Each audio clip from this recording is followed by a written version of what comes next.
IVM.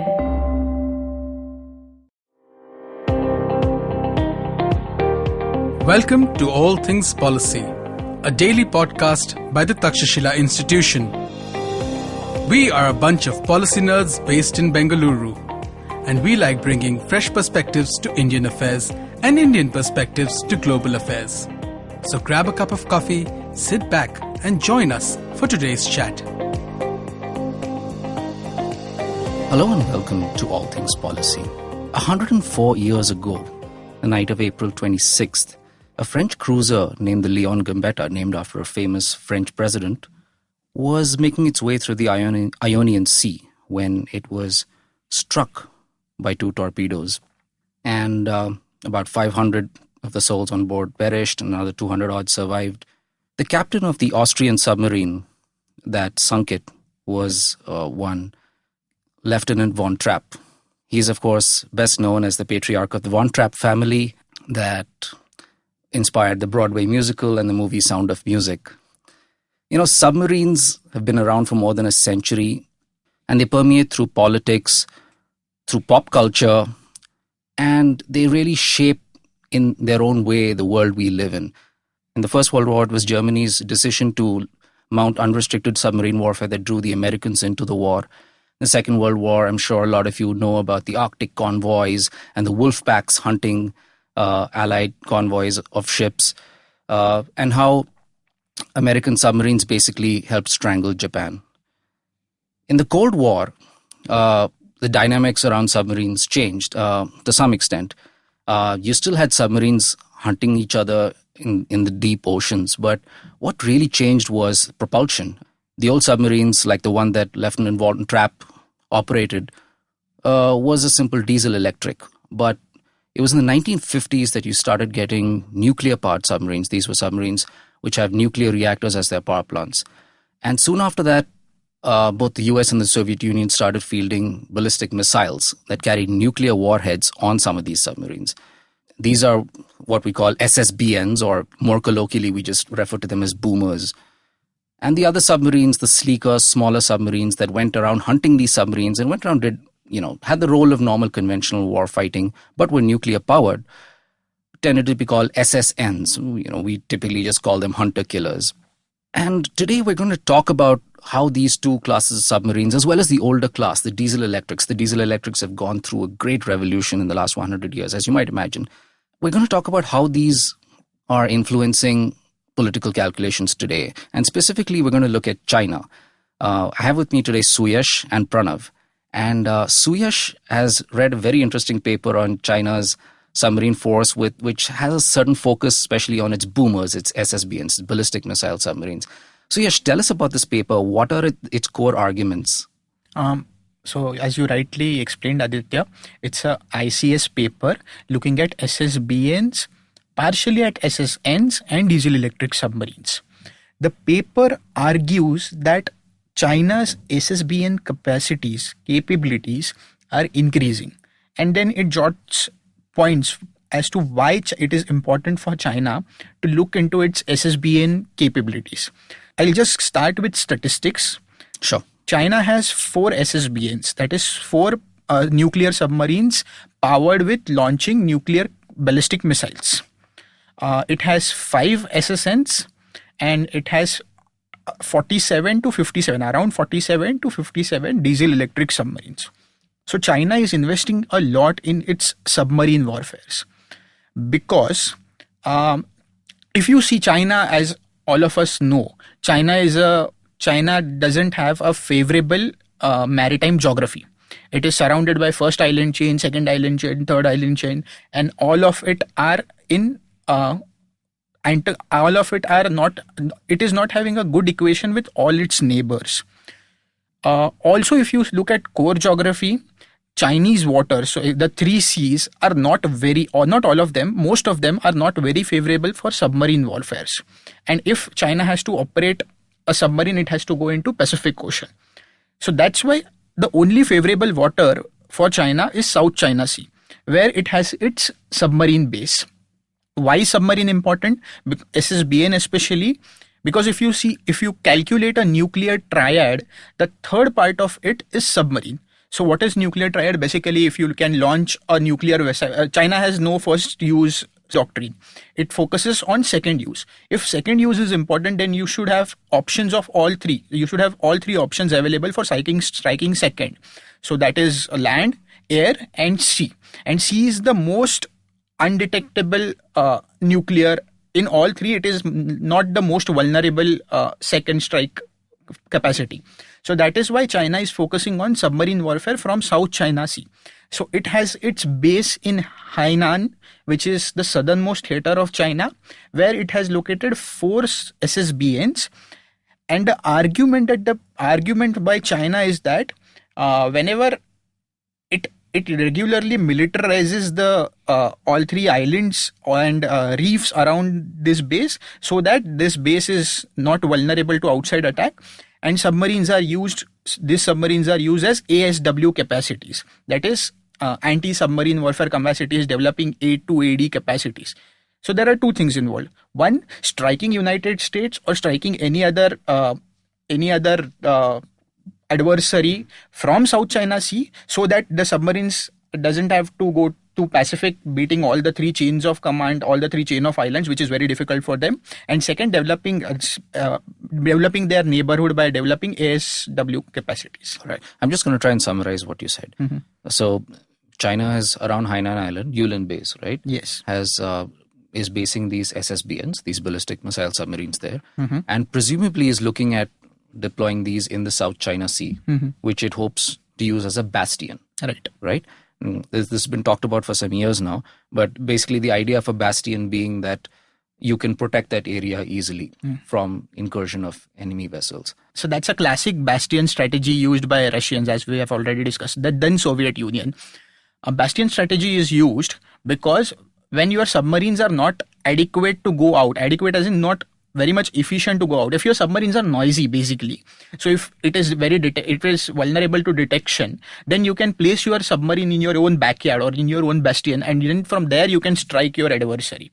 So Soviet had this problem in the initial stages of the Cold War, where its submarines were very noisy, and that is why it used bastion strategy, which is this strategy was not used by US because their submarines were not noisy. That is why they used CADS strategy, where they were regularly going into territorial waters, open seas, etc. Okay, so just to clarify for some of our listeners, I'm sure we have a lot of Navy people listening, but for the benefit of everyone else, the reason why the noise that a submarine matters is simply because it's more detectable. Noise carries far in water. We'll discuss about how it carries, but because noise is detectable in waters, especially after 1945, passive sonar, which is where you just listen for a sound source, has become very important. And the quieter a submarine is, the less detectable it is. So China wants to use the South China Sea as a bastion for its SSBNs. And meanwhile, in the rest of the first island chain, it will use an A2AD, anti-access, anti-denial strategy to make it difficult for Americans to operate there. So this will include land-based missiles, but it'll also include the 50-odd diesel electrics, maybe some of their nuclear-powered attack submarines. And they obviously cannot operate deeper into the Pacific because Americans have prowled those waters for some more than 50 years, and they know what they're doing there. Also think of it. So China is deploying their strategy, but how credible is that strategy? Because SSBN's range, SSBN is fitted with a JL2 missile. JL2's range is around 7,500 kilometers. If you are deploying SSBN with JL2 in a case of second strike from South China Sea, then China cannot even hit its Western Indo-Pacific command. So its Indo-Pacific command is 9,500 kilometers. So for that, China has to break the first island chain, second island chain, and go into Pacific to hit US's Indo-Pacific command. If it has to hit United States, then it has to go deeper into Pacific Ocean to hit United States, because the distance is huge and China has not developed that capabilities. It is developing. We can say that at least there is a speculation that JL3 will be enough to hit Indo-Pacific command, but primarily the aim of this strategy is to protect your submarines. Not make it vulnerable by going outside. Just be into bastion strategy, be into your base and then hit. Yeah, so the irony of this bastion strategy is that it may protect the nuclear force. Yes. But that nuclear force may not be able to do what it's supposed to do. Right. Until now. At the moment. Yeah. All right. So go on. Just tell us about about China's ballistic missile nuclear submarines and its attack submarines. What are the developments? So what are the advances the Chinese have made, and what are the limitations? You've already talked about noise, but go on. Okay. So China's nuclear submarine strategy, and they don't have a openly cited strategy. It's unknown, ambiguous right now, but this is a purely based out of speculation. The first SSBN was Xia class 092, type 092. Then China developed Qin class type 094, which is in use right now. It's normal diesel electric submarines are oddly numbered, so 091, 093 are its diesel electric submarines. Why are they developing submarines? So if you see China's geography, the most important factors for China developing this were there are 2-3 factors: Gulf War, the Taiwan Strait crisis, 1999 embassy bombing, etc. So especially during Taiwan Strait crisis, US's fleet went into Taiwan, and that was a tipping point for China to develop ASW warfare and A2AD capacity. A2AD is basically sea nidal in a naval parlance.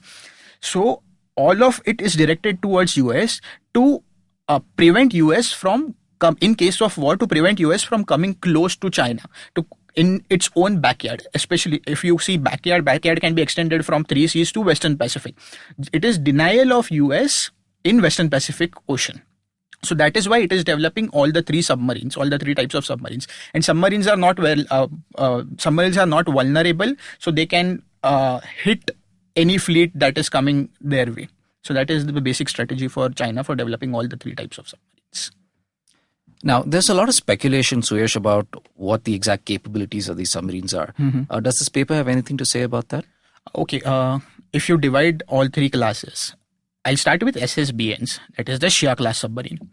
And it is also applicable up to an extent to SSNs. So SSBNs, nuclear powered submarines, have an advantage of being underwater for a long period of time. That is why they are not so vulnerable. It has to come to the floor of the ocean occasionally, but unlike diesel electric classes, it can stay below longer. In Xia class submarine, which is their SSBN, from underwater they can fire 12. It has a capacity of carrying 12 JL2s, that is their ballistic missiles, with the range of 7,500 kilometers. The stealth that the Xia class provides make it more dangerous and undetectable. Their SSNs, Shang class submarines, they are basically normal diesel electric submarines, but with the ability to stay underwater and conventional capabilities. They can hit the incoming vessels by staying underwater for a very long period of time. How this is different from diesel electric submarine? Diesel electric submarine has to surface in every 3 days. So it can stay underwater for 3 days at the max, but it has to surface after every 3 days, which makes it more vulnerable. These are the basic characteristics of 3 submarines. It is important to note that China is emphasizing on its submarine warfare so much that in past 20 years, the strike rate of Chinese submarine making is 2.6 submarines per year. Only North Korea is ahead of China, but which has a very low base. So that's why their strike rate is much more. But China has a strike rate of 2.6 submarines per year, which is really unusual. Since about the mid-90s onwards, right? Yes, yeah. Which is very unusual because if you compare it with other countries, their strike rate is much less. Yeah.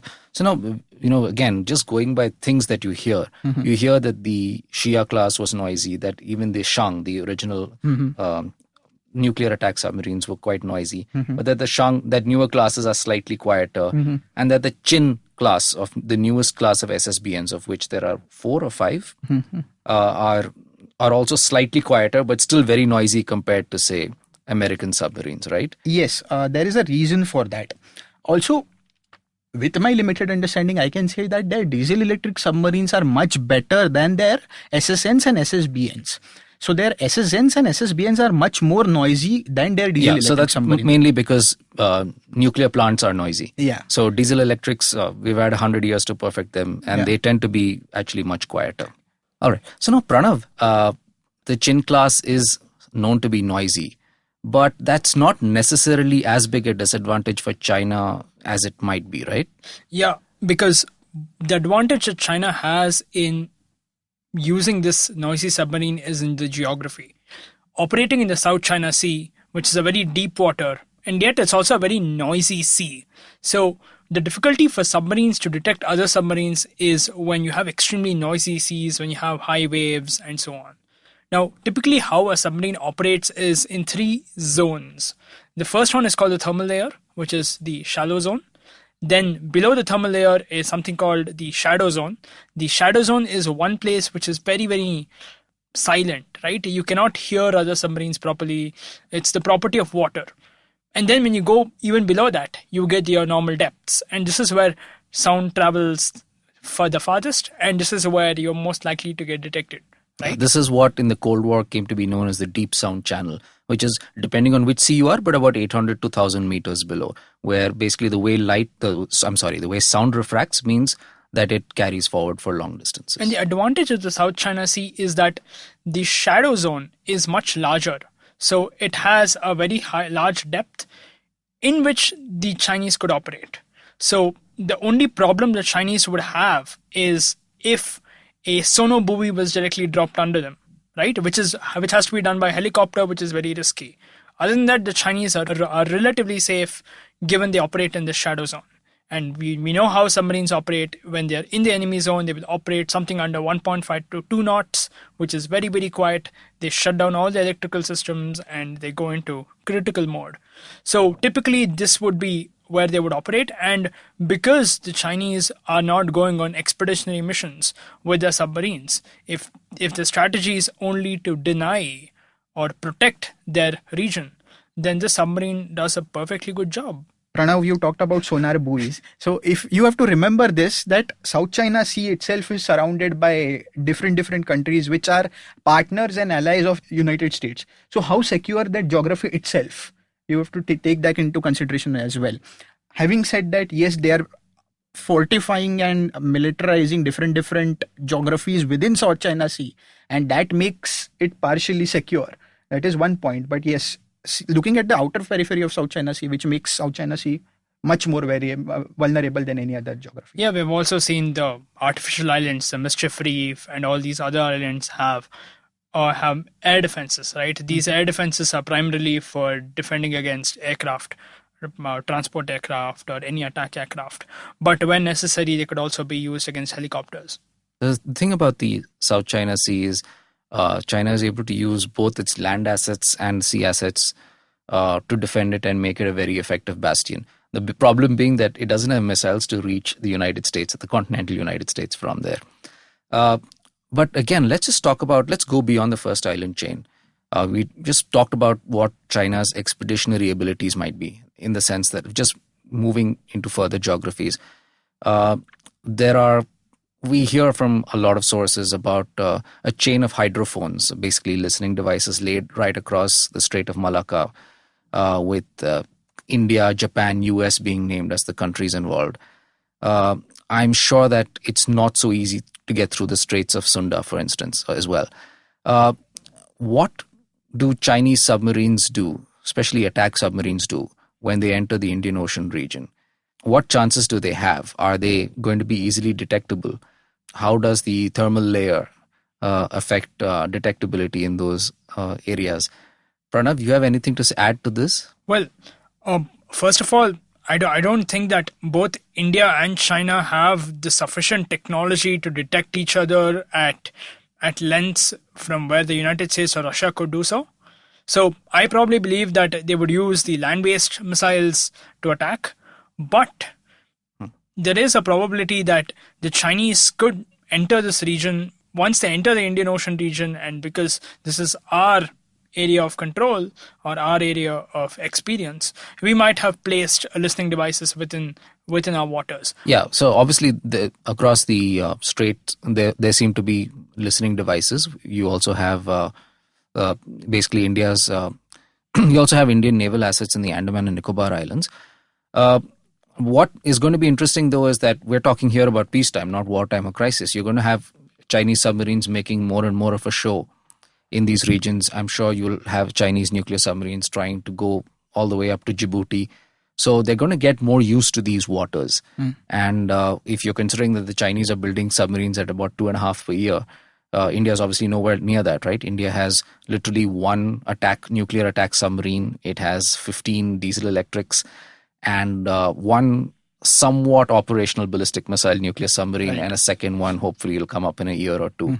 So India is obviously nowhere near that, and the strategy that India will have to craft will have to be one of anti-submarine warfare. We'll have to use our geography to patrol these waters, to look for those Chinese submarines. And ASW works wonderfully, especially works wonderfully when submarines are at shallow depths or are surfacing. But with a nuclear attack submarine, they might be able to escape that altogether. There are also questions regarding India's sea denial capabilities. So India believes in sea control. There are serious questions regarding tools. Can the tools of sea denial and sea control can they be used interchangeably?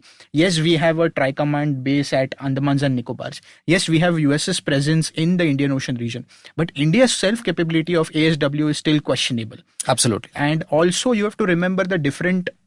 Okay, string of pearls is a cliched term, I know that. But you have to remember different naval outposts just China is trying to reach, build, etc. One is Djibouti. Pakistan is very vulnerable. We have recently heard reports regarding Cambodia. So those naval base will also facilitate as docking in peacetime for Chinese submarines. How all of this will come into a geopolitical equation, these are the things to be considered. Yeah, so those are especially relevant for the diesel electrics. Right. Yeah.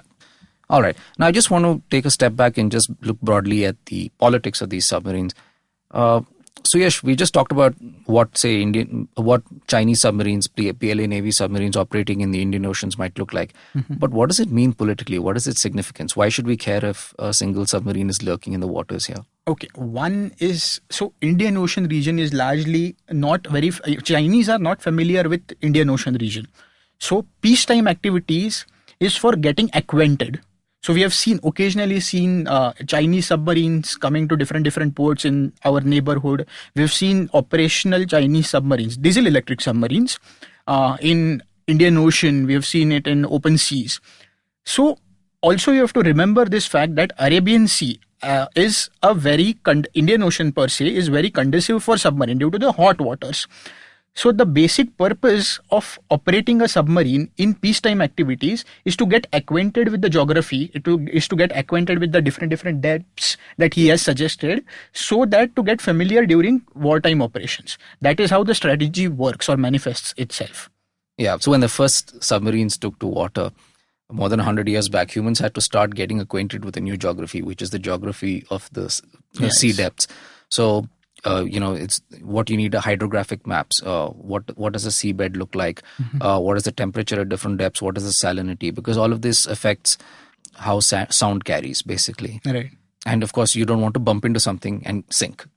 So that's obviously part of what the Chinese are doing. They're trying to get familiar. They're trying to familiarize themselves with these waters, and that might mean that in a crisis or conflict later, they'll be acquainted. They will know what to do. Right. They will know what the ocean sounds like, basically, and so they will be able to discriminate an Indian ship, an Indian submarine, and which is the best operational part during the wartime crisis. So Exactly. Which is the most vulnerable place, which is the least vulnerable place, which is the best way to fire something in case. So all these things. So obviously submarines are very much part of this military competition not just between the US and China, but actually between India and China.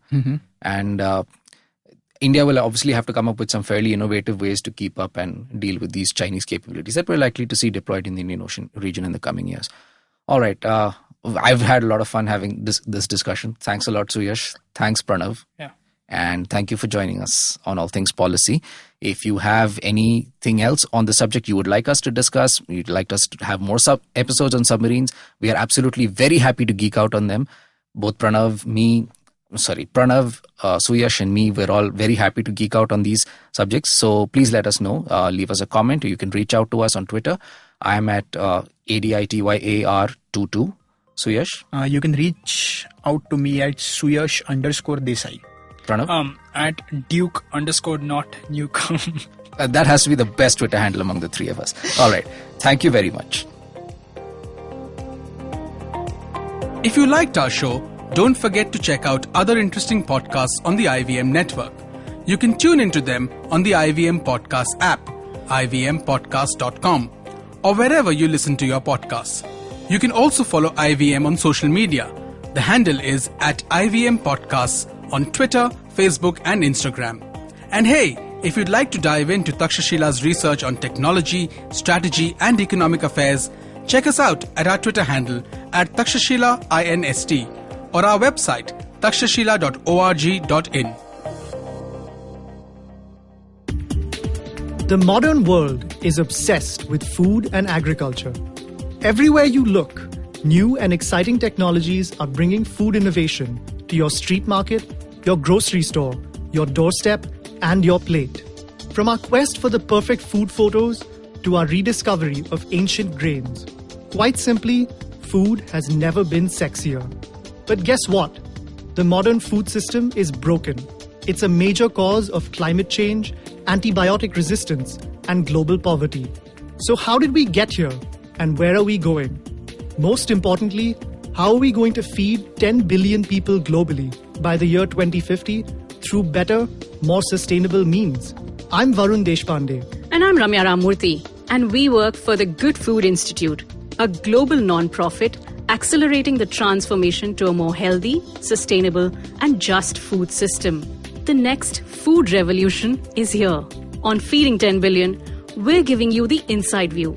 You can tune into us every Tuesday on the IVM Podcast app or ivmpodcast.com or wherever you get your podcasts from. Hi, I'm Sarayu Natarajan. And I'm Alok Prasanna Kumar.